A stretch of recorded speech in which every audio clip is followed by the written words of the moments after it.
Hi guys, it's Michael here from Music for Income, and I just wanted to talk to you a little bit today about really letting your drums and percussion gel together in a way that breathes within the tracks that you're writing and producing. So I'm going to be doing that within the context of a pop rock type piece today, but these concepts really can be applied to whatever genre or style that you write in.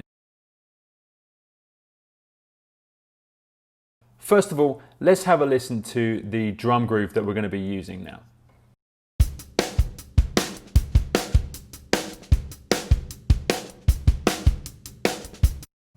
Alright, so pretty straightforward, nice loop of a real live drum kit. Now that's one thing that I wanted to say straight off the bat. Make sure whatever you do that you're using drum parts in your tracks that are congruent with the genre you're writing in. So this is a pop rock thing. Vast majority of the time we want some kind of live element to the drums to make it sound good. If you're writing an R&B, hip hop, that kind of thing, you'd most probably want electronic drums within that. So try and stay true to your genre in general. What I'm trying to say is don't do a pop rock track and replace the option for like a nice live loop with some stiff sounding programmed in drumline. It's going to right off the bat make it not sound very realistic. So the first thing I'm going to add to this groove is some hand claps. It's supposed to be a track that's going to be fun and upbeat, and that's the kind of thing that we want to get the vibe of here. So this is the two clap tracks that I've done that sit with the drums.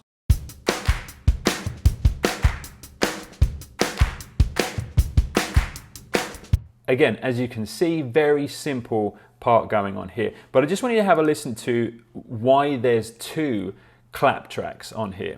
Here's the first one. Here's the second one. So you can hear the second one's got a little bit of a thump in there as well to shore up some of the bass drum. But you can tell that the second clap track here, the claps are very dry and they're a different sound source, a different sample to the top one here,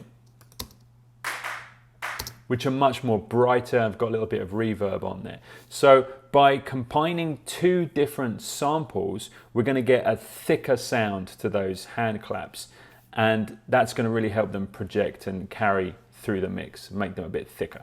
Another thing that you might want to do when you're combining two similar sounds like this to thicken is just to pan either sound. So you might want to get one of them panned slightly to the right, one slightly to the left. And if you do this by just a small amount, then it will just give the impression of a thicker sound as opposed to a really wide pan, which is obviously going to make them sound like they're coming from two different speakers in a very obvious way.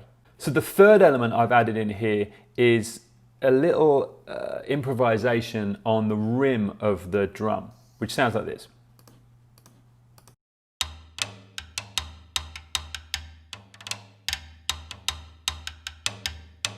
Now that was me just improvising something over the top of this drum kit line when it was playing. So you'll hear how these two sound together.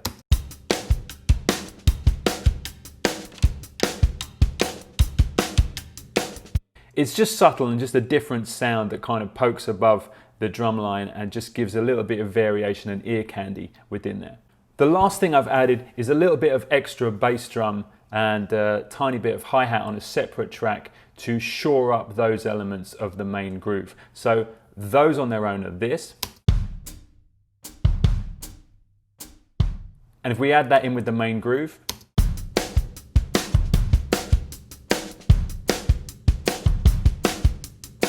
you can hear how that just helps to accentuate some of the bass drums of the main drum kit line.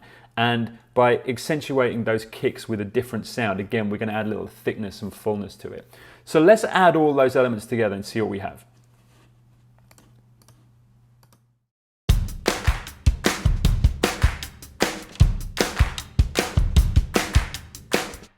Okay, so what I like about this is that we've got a sound that's really nice and full, the claps are full, the drum kit line with those extra kicks being accentuated is full as well. Yet essentially it's simple. We only have three things going on. We have the drum kit, we have the claps, and we have the little rim over the top. And therein lies one of the concepts that's really important to let your track breathe when you're layering drums and percussion is try not to have any one part too busy. It's in the sitting with each other that really helps to give space within the sound of the drum and percussion lines as a whole. The second really important thing to note here is that all three of these elements, hand claps, drum kit, and the rims, are very different timbres. So if you think about it, the rims are a little woody sound, the hand claps obviously have their own distinctive sound, and then the drum kit away from that is a third sound. So by not treading on each other's toes in terms of how each part sounds, they give each other space to breathe. So I hope these concepts have helped you a bit. Remember, use sounds that are appropriate for your genre, layer different sound sources of the same things like different hand claps together to really thicken the sounds that you have, and then don't use too many sounds and try and make them of different timbres, of different sounds within themselves that don't tread on each other's feet. And between all of those concepts, you should have some nice layering options that really allow those elements to stay out of each other's way, but accentuate each other into a nice full drum and percussion sound.